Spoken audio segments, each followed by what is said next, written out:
In the previous examples, we have seen the dependency of distance as well as the dependency of electronegativity on inductive effect. Now, one of the 5 points that we discussed in the beginning, one of them was that inductive effect only travels through sigma bond. And I've written it down here that it only travels through sigma bond. Now, why is that? So in any compound, there are two types of bond. One is the sigma bond and one is the pi bond. Now, we know that, and we're aware of this, that pi bond show a phenomena which is known as resonance. And if you remember at the beginning of the lesson, we put forward one point which was very important, that inductive effect is independent, means that it is not dependent to any degree independent of resonance. So inductive effect does not depend upon resonance. And since resonance occurs in pi bond, so pi bond cannot be a factor in transferring the inductive effect. So only sigma bond can help in the travel of inductive effect through them. Now next we have here is an example of inductive effect, and the question here is which has maximum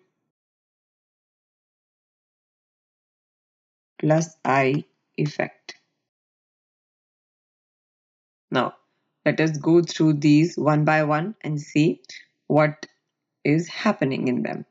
Now in the first one you can see, and I'll mark here for you, that we have three CH3, three methyl groups attached to this carbon in the middle. Now if we know, and from the previous example we can see that CH3 here gives out plus I effect, and since there are three CH3, they'll give out plus I effect and make this C here in the middle delta negative and themselves become delta positive. So these three methyl are giving electrons to the carbon in the middle and making this carbon here in the middle electron rich. So the middle carbon here, I'll mark it here for you for better understanding. The middle carbon here is becoming delta negative and electron rich because now it is gaining electrons from three methyl groups. Moving on to the next one, we can see that there are two methyl groups here, two CH3 groups, and they both are giving electrons to the middle carbon, to the center carbon. Thus, they'll attain delta positive charge because they are losing electrons, and the middle carbon will attain a delta negative charge, becoming electron rich, as in the previous example. The third example, which we can see here, has only one CH3 group here. So only one CH3 will donate electrons, and you can see, now let us see why only one CH3 gives electrons. There are two hydrogen attached to this one and there is one hydrogen attached to this one. Now if you know that hydrogen here is not an electron withdrawing group, hydrogen here is not electron donating group, so it cannot donate electrons to the carbon in the middle. Similarly, this hydrogen as well as this hydrogen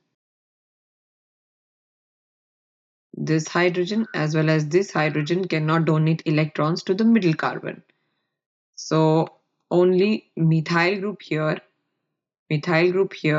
can donate electrons to the carbon in the middle. Thus we can see that this has a delta negative charge, but we notice that the delta negative charge here is weaker than the second one and the first one, of course. But if we compare, so second and one, we can see that the delta negative charge of the second one is weaker as compared to the first one, because the first one has 3 CH3 contributing delta positive, becoming delta positive and contributing their electrons, whereas the second one only has 2 CH3. So if I have to write the order of the correct order of maximum plus I effect, we can say that the first one is greater than the second one is greater than the third one. I'll mark it here also. This is greater than this and it is greater than this one.